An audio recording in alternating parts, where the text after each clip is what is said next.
I guess you could say I'm pretty technically savvy. I understand how DVRs work at the barest capacity.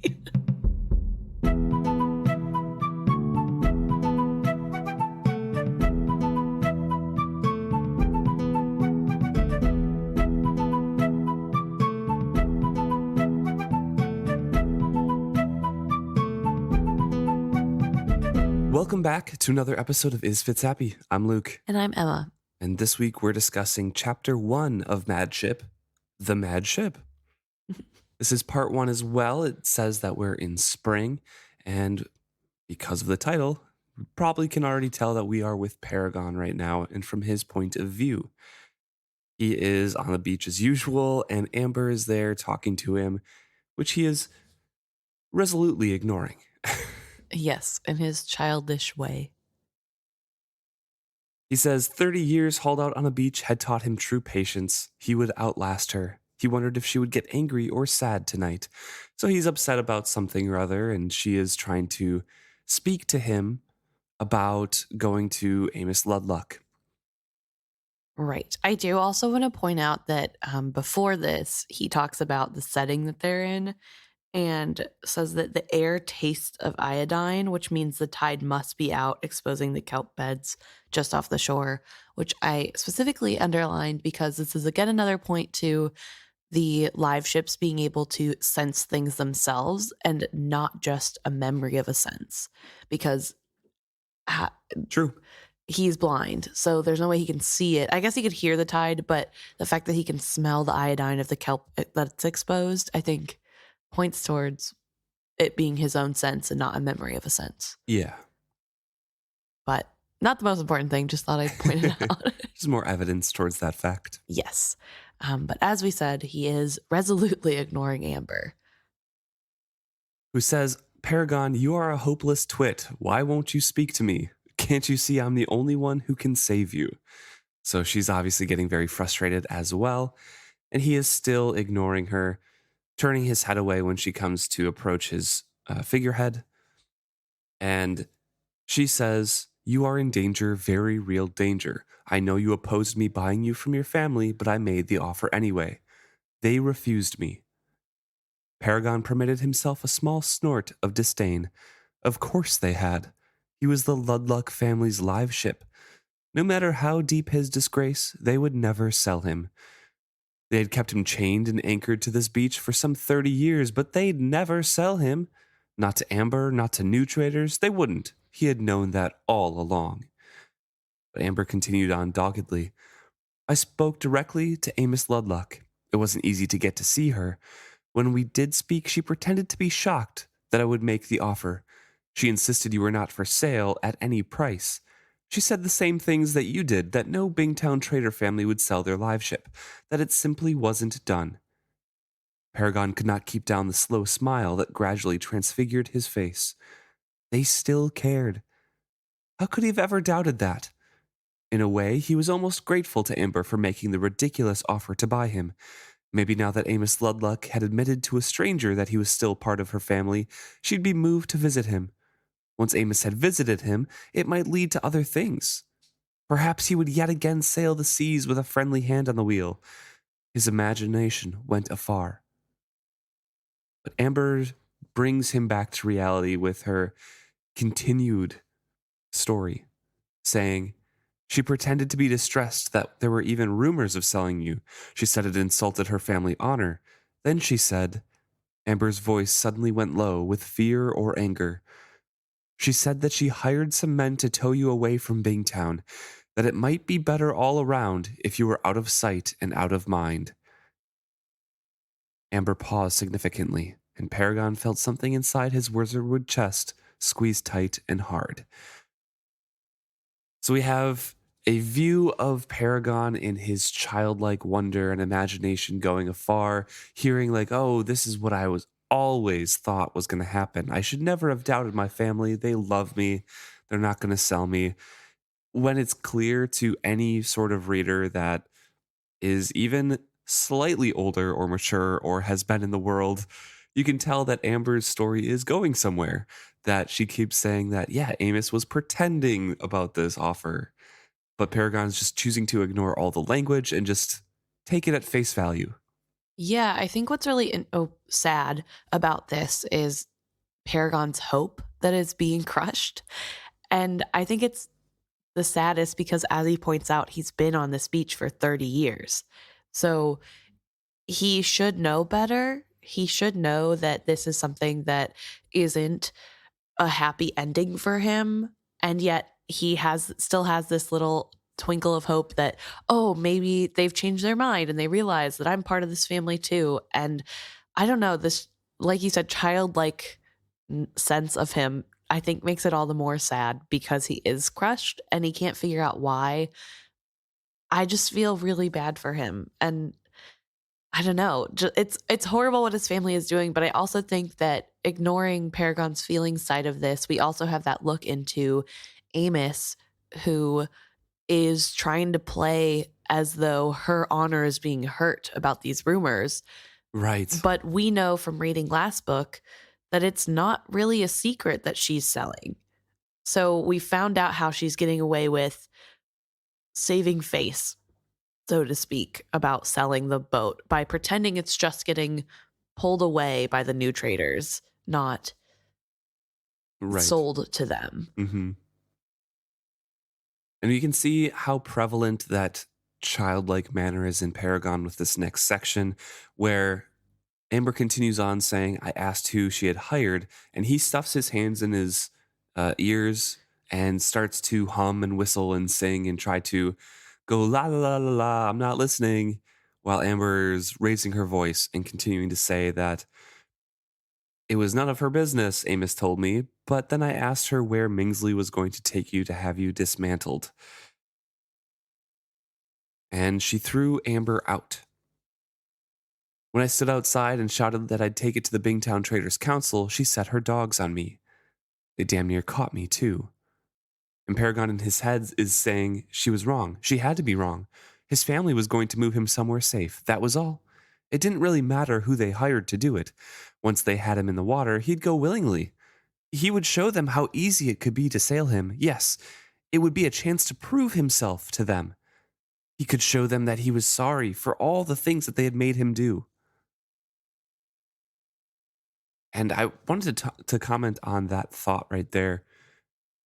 It would be a chance to prove himself to them, and he could show them that he was sorry for all the things they had made him do. This is where Paragon's worldview is kind of shown clearly to be slightly skewed. Yes, his family members had made him do pretty messed up things. Kenneth has made him promise to do some messed up things. However, Amos has literally never seen him or visited him in her life. And I feel like he thinks about it as a child would, where your parents are one big unit. They're not their own human. They don't made their own decisions. It just feels a little bit off of how he views the family. Because Amos doesn't know anything about what the other family members have done to him. Yeah, I think that's a good point. Just that none of the Ludlucks are interconnected in that way. And a lot of times when he comes back missing his crew, they don't know what happened. And because he is known as a crazy ship, nobody really, I guess, asks his account. And maybe he doesn't tell them the account of what happened. We don't know. Right. But yeah, there's definitely this sense of, oh, they made me do it, but obviously I didn't do it the right way, or they didn't like what I did now, and I'll get forgiveness. Right. I also underlined this section, but for a different reason. I thought this was a little bit weird because when we last left Paragon thinking about being sailed as a ship, when Amber last talked to him about Mingsley taking him as a ship, and just his thoughts in general of going back out on the water, he had more of a view that I remember of, I'm going to sink myself. I'm going to kill everybody on board. I'm not sailing anymore. I have to die. I can't. I made a promise. I have to try to sink myself every time I go out on the water. There is no good sailing. He even threatened that to Mingsley, I'm pretty sure, that he would sink and kill them all just like he did everybody else. So it's kind of weird to me that the beginning part of this book, he's more like excited about the prospect of sailing again and hoping that his family comes back to take him out. And he wants to sail and he'll prove he's a good ship because of last book, his adamancy of, I'm not leaving this boat. I cannot go back out on the ocean or I'll kill everyone. See, I don't think that's too much of a conflict because of the different personas within Paragon. And with this dangled hope, of course, it's not an actual hope, but what Right. Paragon perceives as a hope of his family, never going to sell him. They see him as part of the family. I really think that he would sail for his family until a mood swing hits. And then he's like, oh, I promised Kenneth. Yeah. And as we know, Ygritte did die on the decks and the blood did soak into Paragon. So, like, there are some violent tendencies there, too, of a madman. So, like, right now, yes, he's in his childlike state of, yeah, my family's going to come back for me. And maybe they'll forgive me for what I did. And I did incorrectly. And I'll sail for them and it'll be perfect. But I'm sure, in a half hour, that thought will have changed. Right. That's a good point, I guess.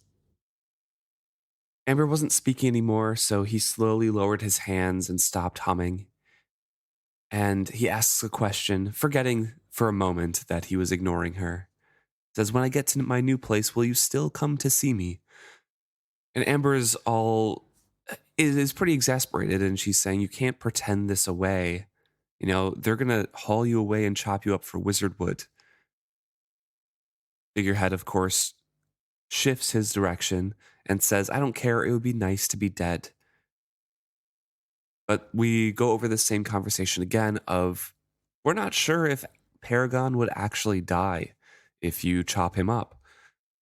If you leave the wizard or the figurehead intact, what would happen? So Amber's not really sure, and Paragon asks, will it hurt? And of course, she doesn't know either. But she asks, when they chopped your face, did that hurt?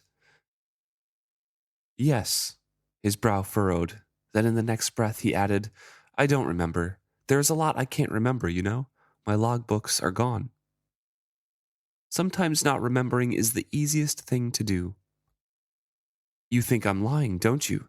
You think I can remember, but I just won't admit it. He picked at it, hoping for a quarrel.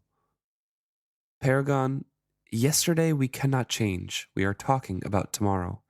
They're coming tomorrow? I don't know. I was speaking figuratively. Wanted to read that because it was kind of funny. Yeah. In a relatively gloomy chapter.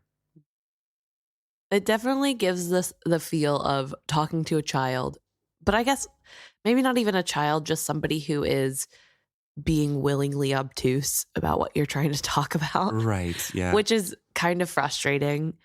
And it's really weird to read it from Paragon's perception or perspective because I can't tell what he believes is going to happen.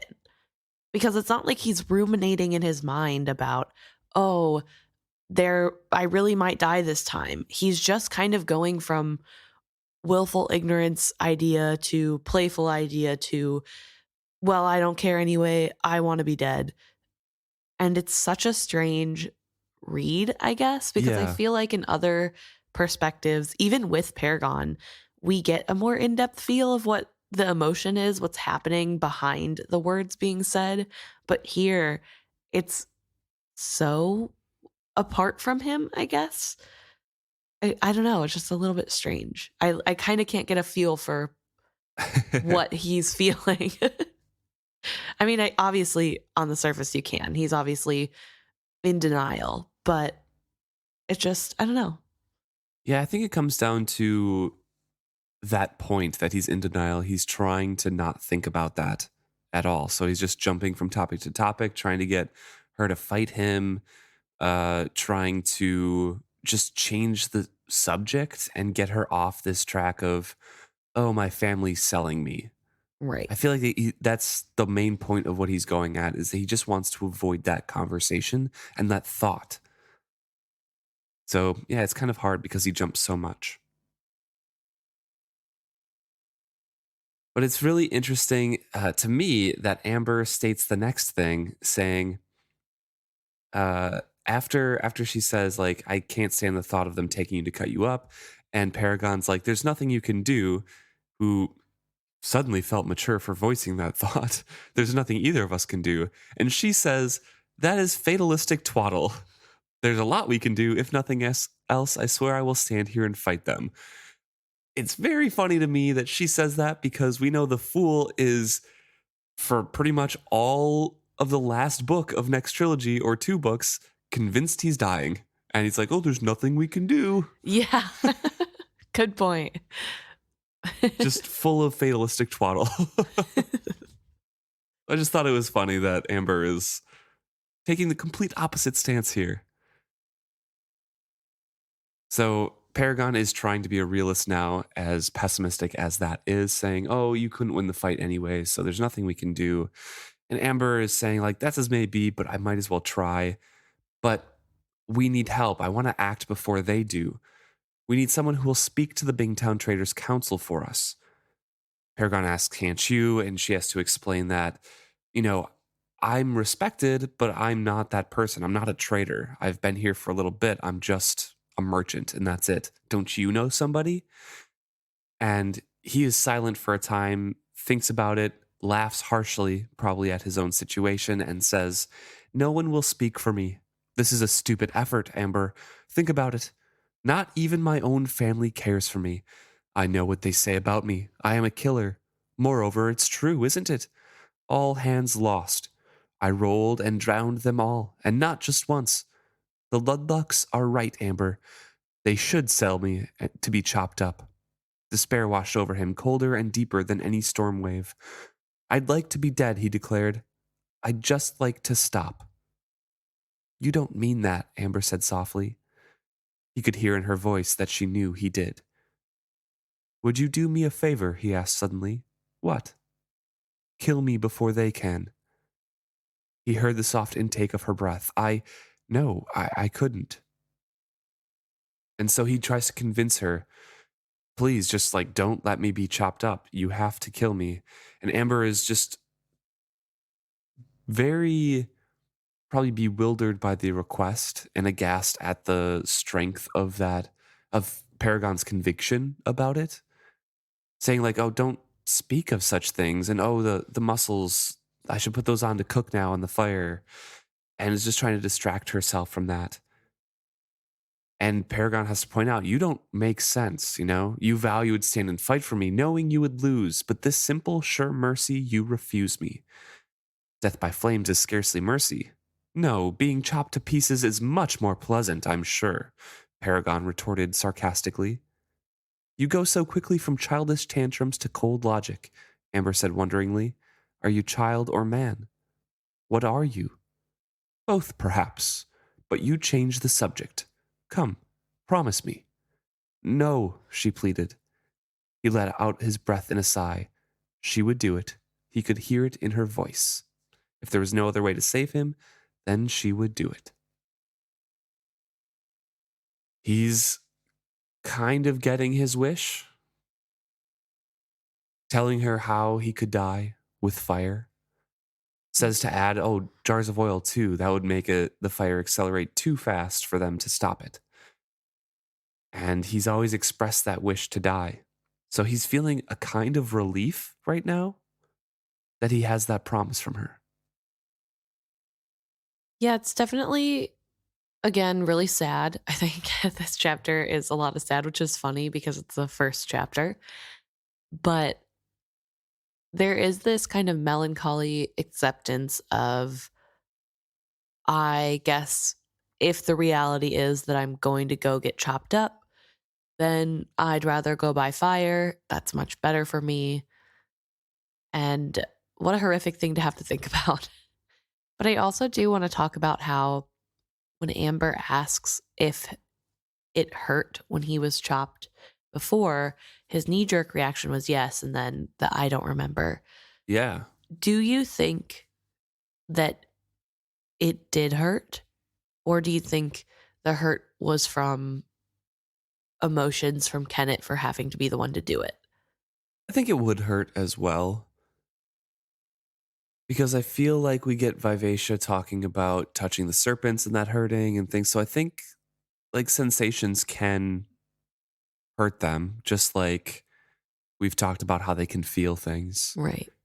Might not be in the same way, but I also think with the connections and basically the skill or wit, these bonds involved as well, I'm sure there is a significant emotional or magical hurt Right. that is probably translated in your body to a physical hurt.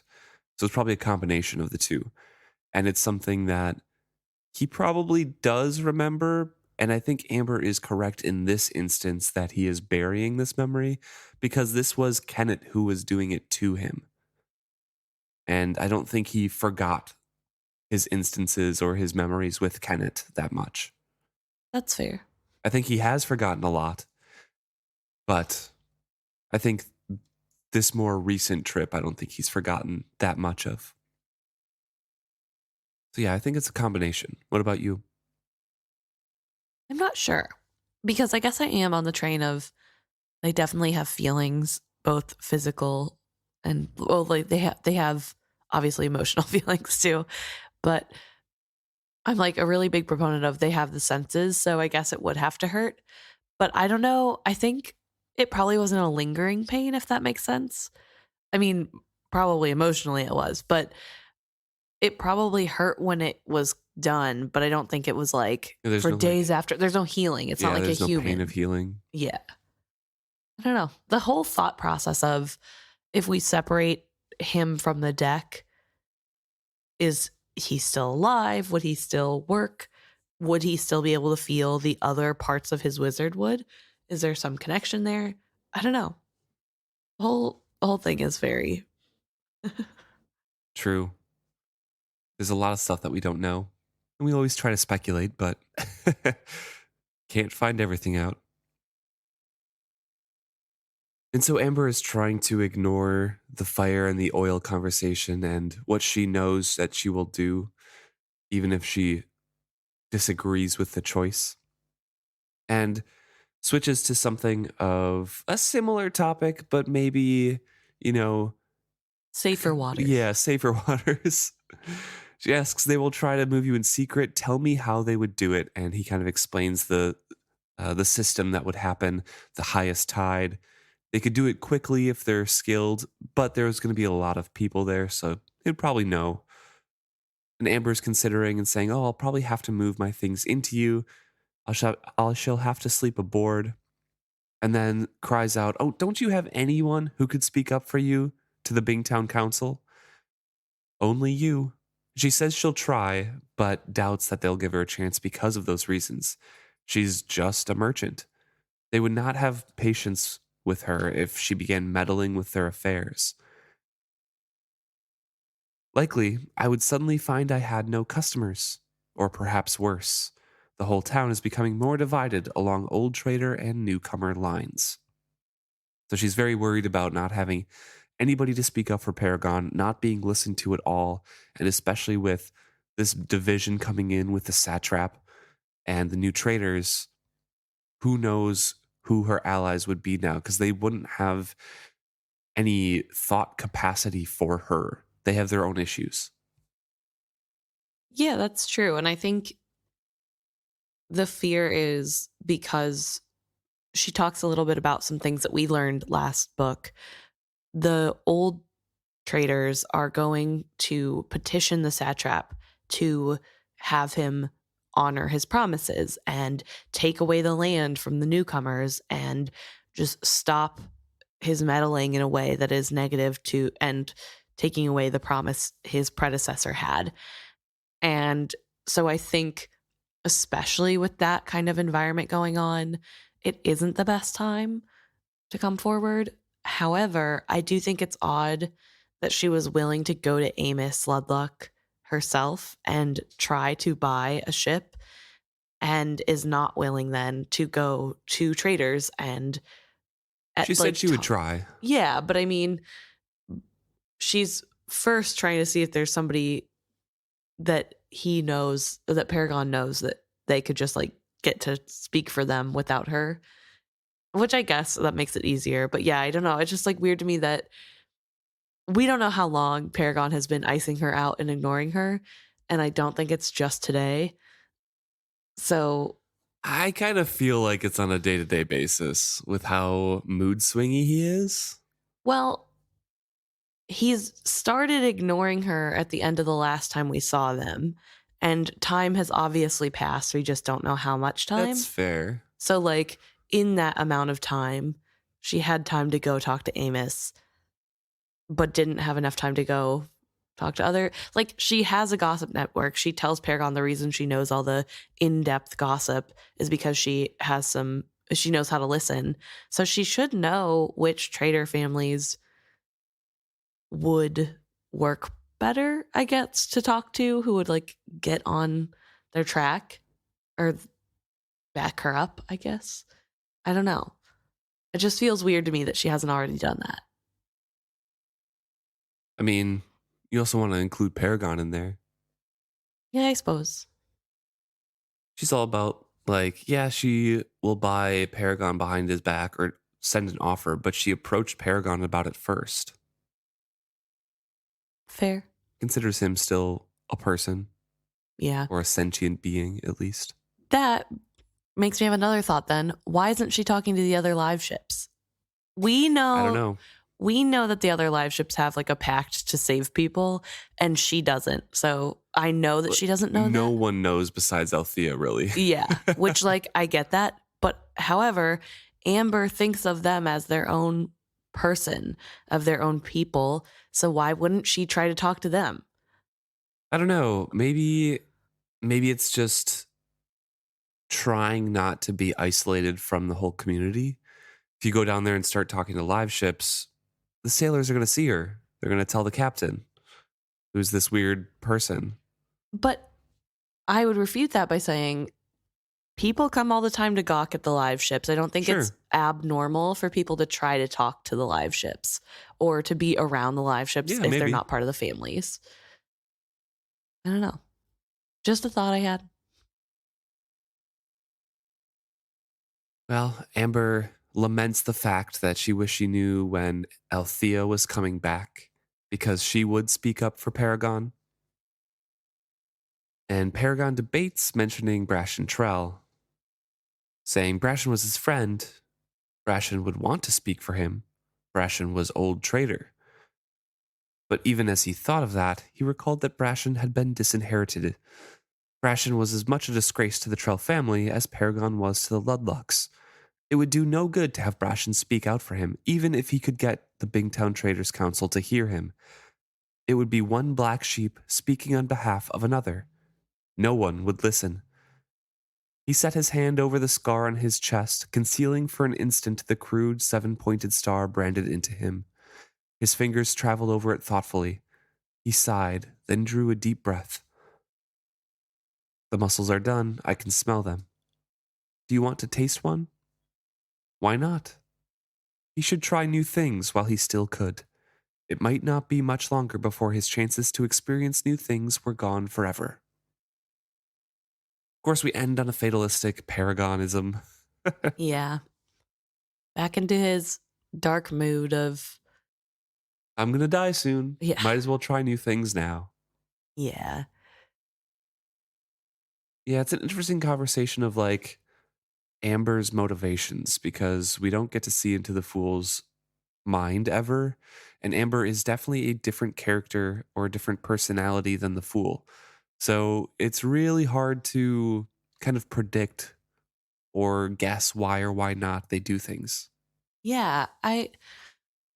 It's so interesting. And it also brings me to the question of how being a prophet works, because we know that it's not necessarily something, at least from B's perspective, it's not something that is controlled and it's not something that happens all the time. Although potentially it can with people. There's like strings of fate that prophets can see at some point. And considering Amber is an adult and trained, we'll assume that Amber can seek out different routes of people's lives if she so chooses. However, why can't she see what's going to happen with Paragon? You know, like, I think she can and sees Paragon alive as the route to the future she wants, but needs to figure out a way to do that. that's fair. And is concerned about one, Amber's always concerned about acting in the place to make her effects known, the routes that she wants to be gone down, because she's the prophet. She doesn't want to make those changes. She has to have a catalyst. So I think that's why she's lamenting, like, oh, if only Althea was here, or do you know anybody else? So I think that's one of the reluctance, the one of the reasons that her reluctance is there to like do anything overt, because she sees Paragon as part of the future that she wants. That's my idea, at least. Yeah. Hmm. I don't know. It's it's a little hard because each character that the fool plays has a lot of differences, I think, from Yeah, each other. I think they're all facets of Beloved's personality. But Amber is so much more willing to be involved than any other iteration of Beloved, I think. true. And it's so strange to me. I guess not that strange because we saw the Fool previously try to interfere with King Shrewd's history, with his path of him dying. Fool wanted King Shrewd to be able to live a little bit longer. But that was really the only thing that Fool stepped in on and openly stated that they were trying to like actively change fate. And then here, Amber is so adamant that like fate doesn't really matter when it comes to Paragon. They've really like found sympathy for Paragon and want Paragon to live on in happiness, or as close to happiness as Paragon can have. And then forevermore, there's this fatalistic, that's what the path is. That's what we have to follow. I'm dying. Which is odd because I think it's fair to say that Amber successfully changes the path, or at least gets the path to go where Beloved ultimately wants the path to go. And then to turn so fatalistic next chapter is so, or next series is so kind of weird. I feel as though next series is slightly different, where the only path forward that's the best has the fool dying. And this one has no bearing on Amber's goodwill.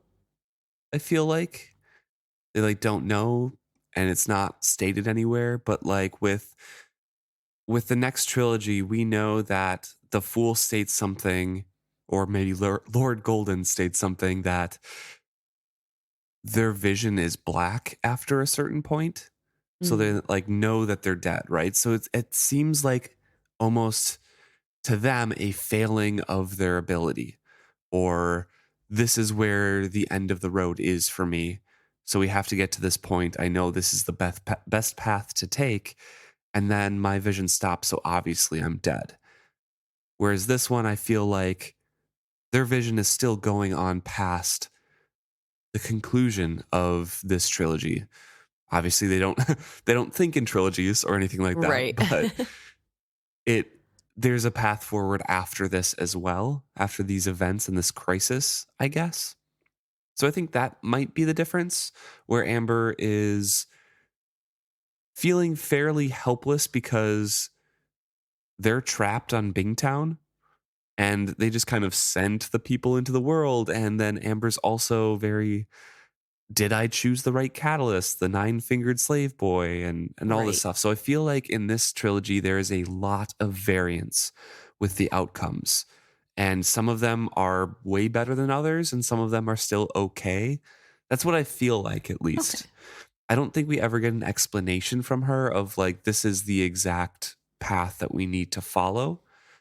And these are bad outcomes, like we do with her talks with Fitz of like, you need to survive. Everything else is really bad. Yeah, You know, fair. so I feel like in this one there's just a little bit more shuffle. There's just a little bit more chance involved. And maybe that's where her desperation comes in to like, I know I need Paragon to survive. I have no way forward to that point at this time. So I need to figure out some way. And she's just clawing at any opportunity, but also trying not to get too involved. I don't know. That's my read on her at the moment, at least. Fair. And comparing to the next trilogy. Yeah. I don't know. Because it's always, yeah, since we don't know she's the fool, it's always interesting to compare the two personalities because we get the fool and Fitz one-on-one talking about the catalyst, the prophet, and the way forward. Yeah. Because Beloved desperately wants Fitz to understand and thinks they're explaining stuff really well, which they are to the reader, but Fitz just can't grasp. So it's frustrating for us too. But with Amber, we don't get any of that insight. No one's close enough to her, and Amber doesn't want to get that close to anybody else. I mean, they are friends with people, sure, definitely. But there's not that connection with Fitz. Right. There's definitely still that hints of the fool's way of talking about things around the thing that they want to say and then making kind of a riddle out of Right. things. But yeah, I would agree that the deeper talks of kind of laying it bare as much as they are able to, and then saying, this is what I'm trying to tell you, but it's such an abstract concept that I don't know how to put it in better words. Yeah, and there's no Fitz frustratingly dense going like, say it to me plain, fool. Yeah, that's fair. Interesting start to the book. We get the serpents, then we get Paragon. I think the next couple chapters we jump around as well, just kind of checking in on all of the characters. But that ends chapter 1 for Madship. Yeah. I think what's really interesting to me about this, and I guess the prologue, not the last chapter, is that even though this is the beginning of the second book in a trilogy, there so far hasn't been a ton of like information about what happened last book. There's no yeah, you just know what wait I till mean? next chapter. Yeah, no, next chapter is really bad, but I'm just saying that I think it's really weird that the prologue and chapter 1, there's no like, just like earlier when this happened or whatever. There's like little touches, I guess. I feel like maybe I read this chapter multiple times over the past couple weeks because we had that break, or I'm just actually remembering this correctly, but I feel like this topic, or at least a lot of these conversations, have happened in the past book. It's just all kind of condensed into one chapter here. Yeah. Like we talked about the satraps delegation from the old traders. We talked about the Amos Ludluck and Mingsley being shipped away. I think it's just presented in a very well done format. Yeah, where it doesn't feel chapter. like it's just running Yeah. down what happened last book. And I think as opposed to like next chapter, there's a lot more. These are the 3-paragraph recaps Yeah, of what happened. it's a good point. It's more these characters have not necessarily talked about these details. I guess the Mingsley stuff, yes, but like the satrap details is not something that we've heard from these characters. Right. And so we're seeing a more objective point of view of that happening. But yeah, I don't know. I just thought it was really interesting because I think, especially in fantasy books, you normally have the dense, like, first 5 chapters are just, and then last book, we had this happen. And it's like, okay, we get it. We just read it. And here we are with this character who is the son of the king and who. Yeah. As you may remember from another book. Yeah. Okay. And I think that's like publishers or editors wanting that in there. Right. But still, it's annoying. The idea is who picks up like the second book of a trilogy and is like, oh, this is my favorite book. I'll start here. To be fair, I have on bigger, like, not I don't think this series would do well with it, but I have before been reading a series of like 5 books and gone from 3 to 5 on accident and not known.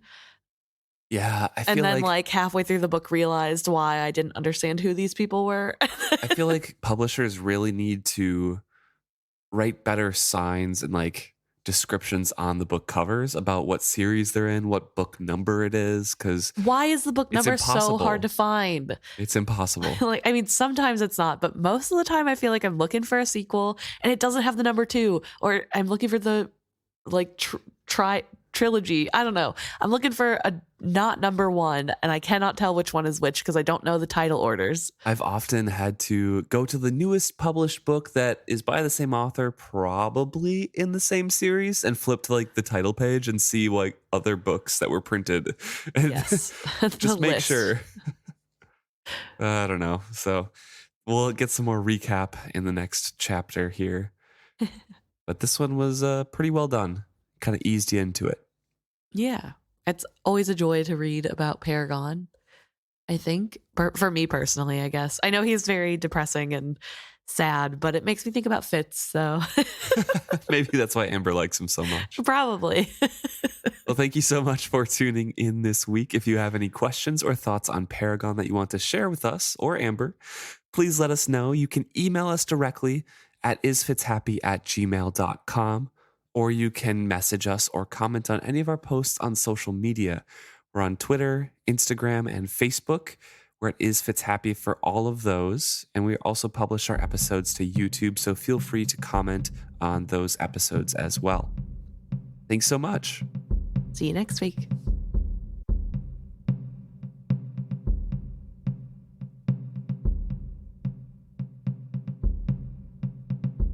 So now we are going to talk about some things that you guys have brought to our attention. We're actually going to start with something that was brought to our attention a little while ago, but I forgot to include it last week. So we're going to talk about a Facebook comment that we got that is a correction from Bastion on episode 150. We had made the comment.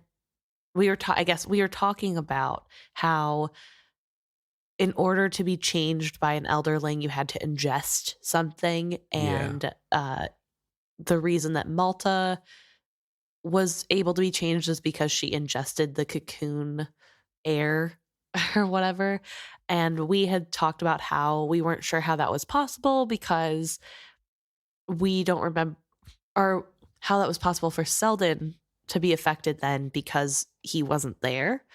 Yeah, we were just like debating about that. We had a couple comments right in, and we just weren't sure. We just didn't have very solid knowledge on the Rainwild Chronicles at the time. Right. So we weren't 100% sure if how it all worked together and how it would explain Rain, Malta, and Selden being touched by Titangula because we didn't know who was where. And Bastion thankfully wrote in and set records straight that Selden was there. He is the one who got Rain to help Malta when she was trapped in the city. And he was the one holding the lever to open the sky/door thing to make sure that Titangula got sun to be able to hatch. Yeah, Bastion says he needed to hold some sort of lever or something. I don't exactly remember what it was supposed to do, but Yeah. it was supposed to be around there. So Rain and Selden were in the room, and Malta was trying to open up the sun roof, basically. Yeah. So Malta is the only one who wasn't in that area, but she did have a head wound, which Cookie Baker also remarks on as a reply to that comment. And that's probably where the crest comes from that she has later when she's changed, because she has a head wound there. And Malta escapes on foot while Tintaglia saves Rain and Selden. So they have much closer contact with Rain and Selden in those two, which explains Selden's transformation. Yes. So I did want to correct that because I was under the impression Selden wasn't there. And I was incorrect. So thank you, Bastion and Cookie Baker, for the comments to give us a little bit more clarity on that event. We also had a comment on Instagram on episode 152, our prologue. from Melissa, just speaking on the fact that we have touched on before, but we haven't brought up and talked about lately because serpents have been reintroduced into our conversation here. Melissa comments that there are probably plenty of other serpent tangles out there because it's presumably a very vast world, and this Right. can't be the only cocooning grounds. And it can't be the only place that dragons are missing because of the big cataclysm. But we don't hear about anything. And I really don't know because I was of the opinion to begin with that there were definitely other serpents and cocooning grounds out there, just because there's a ton of other elderling cities and civilizations and places that we don't see in this world. But at the same time, the serpents in Malkin's Tangle have traveled from warm water to cold water back to warm water, and they are very far away. So I don't know if they started near the equator on one side of a globe and went up over like the Arctic and then came back down towards the equator of the other. What's going on? Because that journey just makes it seem like they traveled a long way and all of the serpents that they met should be going to this one cocooning ground. So it's really hard to say. But logic says in my mind that yes, Melissa, you're right, that there should be other cocooning grounds.